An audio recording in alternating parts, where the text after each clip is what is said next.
We've all heard people say they felt like everyone else knew the rules to the game of life but them. But did the others really know the rules? Yeah, nobody else has the rules either. The reason no one had the rules is that everyone was looking to everybody else for the rules, looking outside of themselves. This is the game we play, trying to act the way we think others want us to act in order to be accepted. If I act the right way, wear the right clothes, I can fit in. But fit into what? A society of people who don't have a clue? Krishnamurti said it's no measure of good mental health to be well adjusted to a profoundly sick society. We're trying to discover happiness in someone else's definition of it, often someone who isn't even happy themselves. The truth is, we do know the rules of life. The problem is that everyone's so damn afraid of being honest and authentic that they don't dare utter what's really going on. What happens is that we just put on a big production and in the process abandon the one person who matters the most, ourselves. We don't suffer because we don't fit in. We suffer because we deny ourselves by trying to be like everybody else who's also suffering because they don't think they fit in. What a waste of time. Oscar Wilde said, "Be yourself, everyone else is taken." How true is that? How could you be confused if you went through life being yourself?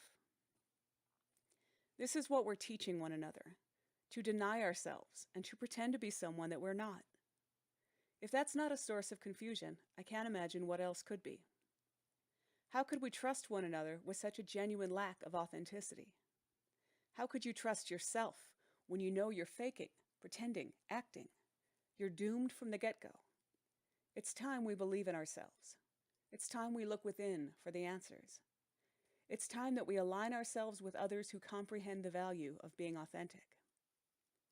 If there is one thing that all human beings seem to have in common, it's the desire to feel loved. We perceive feeling loved as meaning that, in someone else's opinion, we are a person who's worthy of good things and who deserves to be safe and happy. When someone withholds or withdraws their love, we feel unworthy. So who wouldn't want to feel loved? The problem lies in what we do in order to ensure that others will love us.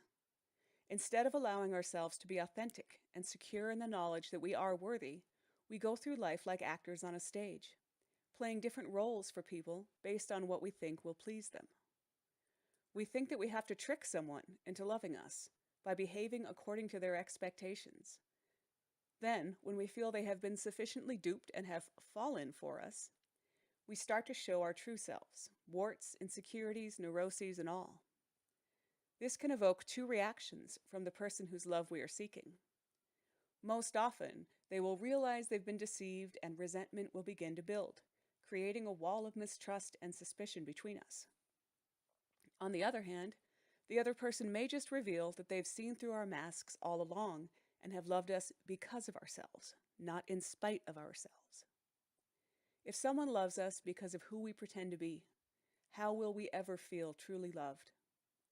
Isn't it worth the risk to get real with our loved ones, as well as ourselves? How do we become authentic when our whole lives have been spent pretending to be something we aren't? It begins with an understanding of the value of being authentic. Authenticity is the purest form of honesty. Why step into something so scary unless there's a big payoff for it? We will never attract people into our lives who will accept us for who we truly are without being authentic. We will never be loved unconditionally unless we are authentic. We will never have true connections without authenticity. All our connections will be filtered through a barrier of fantasy. Without authenticity, we will truly be alone. Isn't that what we fear the most? Being alone, lost in a world that we don't understand, surrounded by people that don't know us, living a life void of meaning. First, we must understand the value of being authentic, not just with ourselves, but with others. There is no other way to believe in ourselves. Authenticity requires courage to step out from behind the wall we've built to protect ourselves, which has become the proverbial prison, into the land of the free, where most of us feel profoundly uncomfortable. Other people we see are no longer playing the game, and they will wonder what's wrong with us. They will try to engage us in the game, and they will feel a sense of discomfort when we don't engage.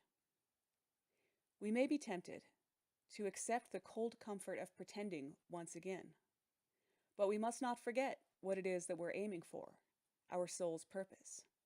It's so easy to sell our soul to fit in. And what, asked our friend JC, would it profit a man to gain the whole world if he lost his soul in the process?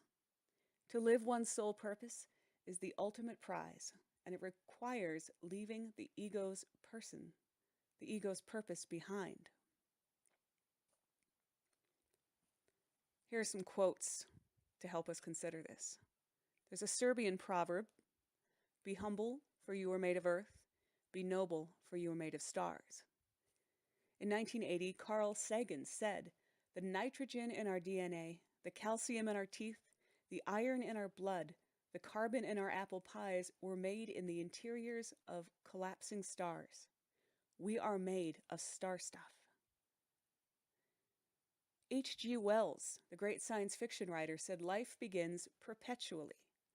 Life, forever dying to be born afresh, forever young and eager, will presently stand upon this earth as upon a footstool and reach out its realm amidst the stars. What if we could do that by living our soul's purpose? And finally, Crosby, Stills, Nash & Young at Woodstock in 1970 said, we are stardust. We are golden. We are billion-year-old carbon, and we got to get ourselves back to the garden.